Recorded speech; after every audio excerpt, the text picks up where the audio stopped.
Olá pessoal, sejam bem-vindos novamente no meu canal. Eu sou a Vitória e hoje eu vim aqui apresentar para vocês o caso do Morse Murders, que aconteceu aqui na Inglaterra nos anos de 1963 a 1965. Eu queria agradecer a Samantha por ter pedido esse vídeo, ela é uma seguidora aqui do canal e ela também é minha irmã, então obrigada, Sá. E eu vou contar aqui para vocês hoje a história do Morse Murders, que aconteceu aqui na Inglaterra no ano de 1963 a 1965. Enfim, antes de eu começar a contar essa história, eu acho importante a gente entender quem era o Ian Brady e a Myra Hindley. Bom, começando um pouquinho com a história do Ian, ele nasceu dia 2 de janeiro de 1938. Ele nasceu em Glasgow, na Escócia. O pai dele acabou falecendo 3 meses antes do nascimento dele e a mãe dele trabalhava servindo chá numa casa de chás. Como eu falei, o pai dele acabou falecendo antes do nascimento dele e a mãe dele servia apenas chá. Então ela não tinha condições financeiras realmente de bancar o filho dela. Então ela acabou dando o filho dela para adoção para um casal chamados Mary and John Sloan. Então teve aí a mudança do nome dele, em vez de ser Ian Duncan Stewart, que era o nome de nascimento dele, ele se tornou Ian Sloan. Só que com o passar do tempo ele acabou mudando o nome dele novamente para Ian Brady. E esse casal que acabou adotando ele, eles já tinham 4 filhos, né, biológicos deles mesmos, e eles adotaram o Ian para ajudar a mãe dele e também, né, porque eles viam o Ian como um filho, né. Com o passar do tempo, o Ian acabou indo para uma escola de crianças bem dotadas, de crianças extremamente inteligentes, e lá foi onde todo mundo começou a ver um lado mais negativo dele, um lado mais sombrio. Ele era um adolescente extremamente problemático, ele foi parar na frente do juiz mais de 2 vezes antes dos 15 anos de idade. E aos 16 anos de idade, ele ameaçou uma então namorada dele com uma faca, porque ele ficou com ciúmes dela, com outro menino, numa dança de escola, e acabou ameaçando ela, e com isso ele foi parar no juiz novamente com 9 acusações contra ele. Então ele no total, né, por volta dos 16 anos de idade, ele já tinha mais de 11 acusações contra ele, que ele já tinha se apresentado na frente de um juiz. E com isso ele recebeu uma liberdade condicional, contando que ele voltasse a morar com a mãe biológica dele. E nesse tempo a mãe dele havia se mudado de Glasgow para Manchester. Então ela saiu da Escócia e veio para a Inglaterra, onde ela acabou se casando com um homem que vendia frutas nas feiras. Então ele pegava frutas e vendia. E foi em Manchester que antes dos 18 anos ele acabou sendo preso por roubo e contrabando. O contrabando era de produtos, né, desse mercado que o padrasto dele acabava trabalhando. Então ele foi mandado para uma detenção de menores, onde era bem militante, onde ele tinha que estudar, ele tinha que tirar boa nota, ele tinha que se comportar. E como ele não se comportava bem, ele acabou sendo mandado para outra detenção de menores, que era ainda mais pesada, que era para crianças realmente que tinham muitos problemas de comportamento, que se localizava em Hull. Com isso, tempo vai, tempo vem, ele acabou conseguindo um emprego na empresa de Millward, que eu vou falar um pouquinho mais daqui a pouquinho sobre essa companhia e o que aconteceu ali. E nesse escritório ele era conhecido pelos amigos dele, né, pelos colegas de trabalho, a ser um homem muito quieto, pontual, só que de temperamento muito curto. Enfim, essa é mais ou menos a história do Ian antes dele conhecer a Myra. E agora eu vou contar um pouquinho mais da história da Myra Hindley, para vocês entenderem também como foi a vida dela antes dela conhecer o Ian. E aqui, entre parênteses, eu acho muito importante a gente entender quem ela era antes dela conhecer o Ian, porque ela era uma pessoa, né, que todo mundo diria ser uma boa pessoa, ela ia à igreja, sempre foi uma adolescente muito boa, uma jovem adulta também, muito responsável, e quando ela o conheceu, esse comportamento todo mudou. Myra nasceu nos subúrbios de Manchester e ela era filha do Bobby e da Nellie Hindley. O pai dela era extremamente violento, fisicamente, emocionalmente, verbalmente, com a família toda. E quando ela tinha 5 anos, o irmão dela mais novo acabou nascendo e foi quando a família foi, de fato, à pobreza. Então a Myra, ela teve que acabar se mudando com a avó dela, ela foi morar com a avó dela por muitos anos e durante esse tempo todo, o pai dela ensinava ela muitos métodos de defesa própria. Como ela cresceu numa casa muito rígida, o pai dela era soldado que acabou lutando na Segunda Guerra Mundial, ele era paraquedista. Então o pai dela tinha treinamento extensivo, né, em autodefesa, enfim, lutas físicas no geral. Pra gente ter um pouco, né, de ideia de como que era na casa dela, ela tava na escola um dia, ela acabou apanhando de um menino que machucou bem o rosto dela, saiu bastante sangue e tudo mais. E quando ela chegou em casa, ela apanhou do pai, porque o pai falou assim: olha, você apanha na rua, você apanha aqui, você tem que aprender a se defender. E foi quando ela foi pra escola, voltou e bateu no menino. Tem relato de que ela deu muitos socos, ela derrubou o menino no chão e a criança sangrava e tudo mais. E foi quando ela disse, né, nas cartas dela mais velha, que foi a primeira vitória dela na vida, no geral, né? Foi derrubar aquele menino e conseguir bater nele e enfim. E esses eram os tipos de ensinamento que o pai dela dava a ela. E com o tempo, quando ela já era adolescente, um amigo dela chamou ela para ir nadar com ele num rio que eles sempre iam nadar e não era nada fora do comum. Só que de última hora ela decidiu não ir. E o que acabou acontecendo foi que esse amigo acabou se afogando e falecendo, né, com esse afogamento. E ela se culpou muito porque ela nadava muito bem e ela se sentiu muito responsável de não estar lá com aquele amigo para ajudar ele no momento que ele precisava. E com o tempo, num período de mais ou menos um ano, ela acabou se virando à igreja para ajudá-la com todo esse luto e com uma possível depressão que poderia acontecer. E um ano depois, mais ou menos em novembro de 1958, ela teve a primeira comunhão dela. E em 1961, ela começou a trabalhar na mesma companhia que o Ian trabalhava, na Millward, como digitadora de documentos. No começo, né, do trabalho dela, ela acabou conhecendo o Ian à distância. Ela ficou sabendo da ficha criminal dele, mas para ela isso pouco importava. O que importava é que aquele sentimento que ela estava sentindo por ele estava crescendo, se aflorando. Ela começou a escrever em diários, então muitos dos relatos, né, do que a gente sabe hoje são extraídos do diário dela. Então, em junho foi quando eles tiveram o primeiro contato de fato, a primeira vez que eles conversaram, e após 6 meses, 6, 7 meses, dia 22 de dezembro daquele mesmo ano, eles foram para o primeiro encontro deles, e em questão de meses, pouquíssimos meses, ela já tinha mudado toda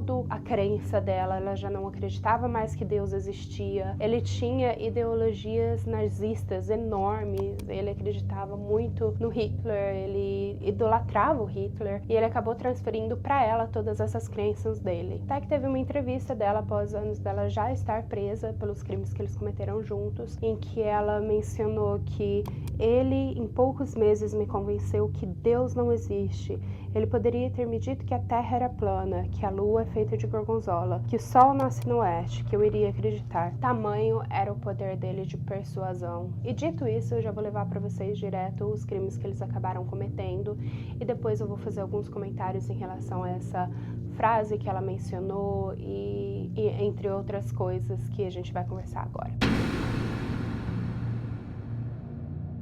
Em junho de 1963, eles acabaram se mudando juntos para a mesma casa. Se eu não me engano, por um pouco tempo eles ficaram na casa da avó dela, até eles terem a sua própria casa para morar. E nessas entrevistas que eu já falei para vocês aqui, ela comentou que mais ou menos por volta de julho de 1963, ele começou a falar demais de que ele queria cometer o perfeito assassinato. Ele queria cometer o perfeito crime, era o sonho de vida dele. E dia 12 de agosto de 1963, ele veio realmente de fato a cometer o crime perfeito até então. A sua primeira vítima, Pauline Breed, de 16 anos. A Pauline acabou desaparecendo quando ela estava indo para uma apresentação de dança na escola dela. Ela conhecia já a Myra, ela tinha ido para a escola com a irmã mais nova da Myra, então elas não eram estranhas uma para outra. Então, quando a Myra pediu ajuda para procurar a luva que ela havia perdido em Saddleworth Moor, não é de total surpresa que talvez ela tenha de fato ido ajudar com o pedido que a Myra fez a ela. Eu vou colocar aqui uma foto para vocês do local, que é um campo aberto. Pelo que eu entendi, são pedras, são rochosas, né, que estão ali por baixo, e por cima tem uma camada não muito grande de lama, enfim, grama, mato, seja lá o que for. Então é um lugar que não tem muito movimento, principalmente naquela época. E seria o lugar perfeito para cometer o crime perfeito, de acordo com o Ian. E quando a Pauline foi de fato ajudar a Myra a procurar a luva dela, ela foi junto com a Myra para esse moor. Lá ela acabou sendo estuprada, abusada de todos os jeitos. E chegando lá, ela acabou sendo abusada, estuprada e morta pelo Ian. E ela foi enterrada numa cova rasa, como todos os outros casos, todos foram enterrados em covas extremamente rasas. Não foi muito tempo depois que a segunda vítima veio a falecer. Dia 23 de novembro de 1966, o John Kilbride, de 12 anos, acabou falecendo. Ele estava a caminho de um mercadinho, né, de uma feira, para comprar comida para a família, e foi quando a família dele notou que ele já estava demorando muito tempo para voltar, e de fato ele nunca mais voltou. Então, esse caso foi bem espalhado. A família entrou em contato com a mídia, colocaram foto dele de desaparecido nos jornais, colocaram posters, né, nas paredes falando: meu filho está desaparecido, alguém me viu e tudo mais. E quando o Ian voltou, igual a vítima anterior, ele acabou sendo estuprado, estrangulado e enterrado também numa cova rasa. Esse caso teve bastante repercussão, a família recorreu bastante à mídia, à polícia, colocaram posters nas paredes falando, né, que a criança tinha desaparecido. Afinal de contas, ele tinha somente 12 anos, então foi um caso que assustou bastante a região de Manchester. E após ter matado esse menino, o Ian retornou ao local 2 vezes para ter certeza que ele ainda estava enterrado e ninguém havia o encontrado. A terceira vítima já demorou um pouquinho mais de tempo para acontecer, então foi dia 16 de junho de 1964 que Keith Bennett veio ter contato com o casal. Ele também tinha apenas 12 anos. Ele estava a caminho da casa da avó dele para ajudar a avó a descarregar ou carregar o carro dela com caixa. E quando ele nunca apareceu, alertou também a família, alertou as autoridades e, infelizmente, do mesmo jeito que aconteceu com as 2 outras vítimas, ele foi sequestrado, ele foi abusado e também foi morto com uma cordinha no pescoço. A sua próxima vítima, e a mais nova de todas, aconteceu um dia depois do Natal, dia 26 de dezembro de 1964. O nome dela era Leslie Ann Downey e ela estava num parque de diversões com a família. Ali o Ian e a Myra acharam que ela estava sozinha e eles acabaram atraindo a atenção dela por terem derrubado umas caixas no chão e terem pedido ajuda dela para carregar todas essas caixas para o carro. E foi lá que eles sequestraram ela e levaram ela embora desse parque de diversões. Ela foi amordaçada, colocaram coisas na boca dela para que ela não pudesse gritar, fizeram ela posar para as fotos de uma forma mais sexual, também abusaram dela sexualmente e acabaram enforcando ela com uma cordinha no pescoço, do mesmo jeito que as vítimas anteriores. E do mesmo jeito também foi enterrada numa cova rasa no Saddleworth Moor. E com isso nós vamos para a última vítima. A descoberta dessa vítima foi o que levou de fato à descoberta dos assassinos em série, que eram o Ian e a Myra. Só como um contexto, eu vou mencionar aqui o David Smith. David Smith acabou se casando com uma irmã mais nova da Myra, então ele era cunhado da Myra. A família dela nunca aceitou esse casamento, porque ele era uma outra pessoa extremamente violenta.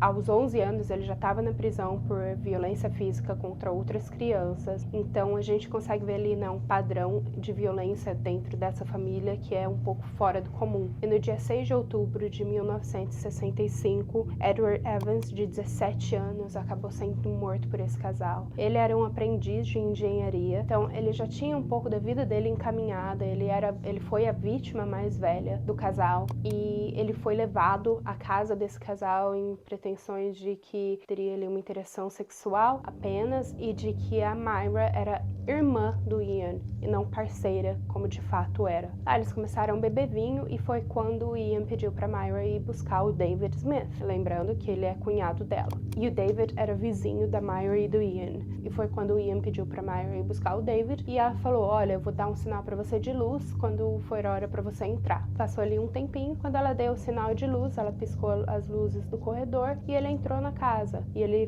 viu que o Edward estava ali, sentado. Relatos do David é que o Edward estava com a cabeça e os ombros no sofá e o resto do corpo nu no chão. E ele viu o Ian com uma machete na mão. E foi quando ele entrou na casa, o Ian deu uma machetada na cabeça do Edward e acabou matando ele ali naquele momento. Dizem que a sala inteira estava totalmente ensanguentada, do teto, parede e chão, que foi um assassinato muito bruto. E como o Ian não conseguia carregar o corpo desse menino, né, porque afinal de contas era a vítima mais velha, então como consequência era a maior vítima até então, ele pediu ajuda pro David e o David acabou pegando um carrinho de bebê do filhinho dele, recém-nascido, colocou o corpo do Edward lá e levou até o carro para eles irem pro Saddleworth Moor para se livrarem do corpo ali numa cova rasa, provavelmente como todas as outras vítimas. A única coisa que o Ian não esperava é que o David sentiria o remorso que ele sentiu. Ele não queria fazer parte desse assassinato, ele foi chamado e ele não sabia no que ele estava entrando. E com o passar do dia, ele acabou sentindo muito remorso e ligou para a polícia. Foi quando a polícia foi ao encontro dele e lá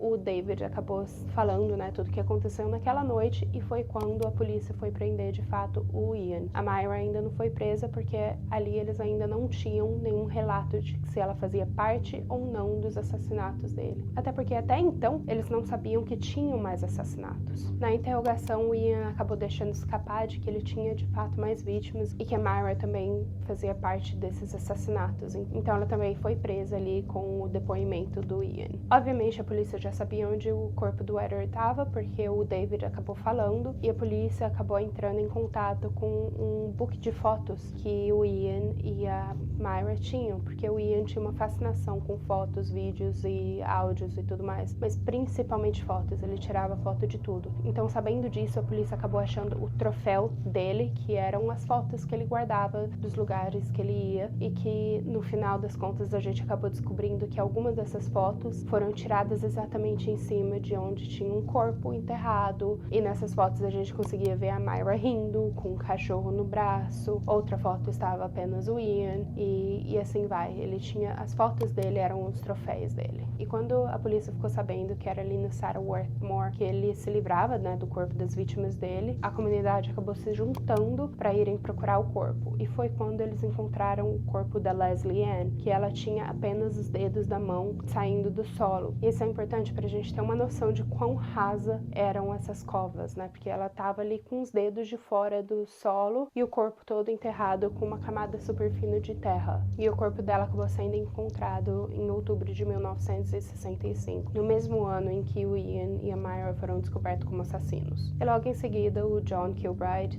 de 12 anos, também foi encontrado no mesmo local, só que em localizações diferentes, mas no mesmo parque. Tendo essa informação de que as fotos eram de fato como um troféu para o Ian, pessoas não desistiram da busca. Apesar do caso ter fechado, pessoas não desistiram de buscar o corpo dessas vítimas para levar de volta para a família deles. Até que em 1987, a quarta vítima foi encontrada, o Keith Bennett, também de 12 anos de idade. Então foi aí que o caso reabriu por um tempo, mas também voltou a fechar, porque não tinham evidências, né, de onde estava a última vítima, e até hoje, infelizmente, a primeira vítima do casal, a Pauline Reed, não foi encontrada. E, enfim, tem gravações de áudio deles abusando da vítima dele, da mais nova, né, de 10 anos de idade, dela pedindo ajuda para Myra. Ela estava chamando a mãe dela, pedindo para a mãe dela, né, para ser levada de volta a mãe dela. E, enfim, áudios muito pesados e realmente muito tristes de saber que uma criança de 10 anos teve que passar por tudo aquilo. Após serem presos, o Ian foi de fato diagnosticado como narcisista, psicopata. Myra, ela acabou voltando às raízes dela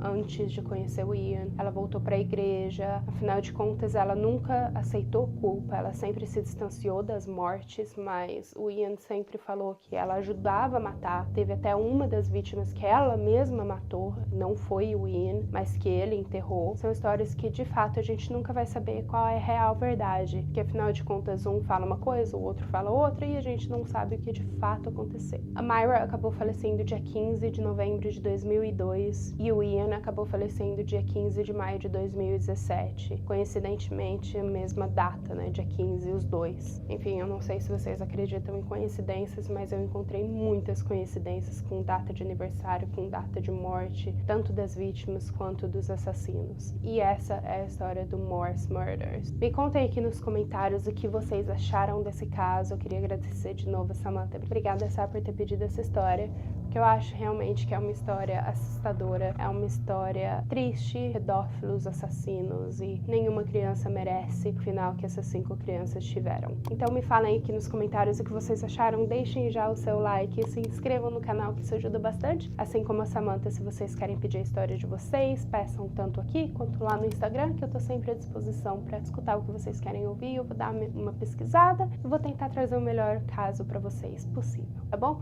Muito obrigada por assistirem e até mais. A gente se vê no próximo vídeo. Tchau!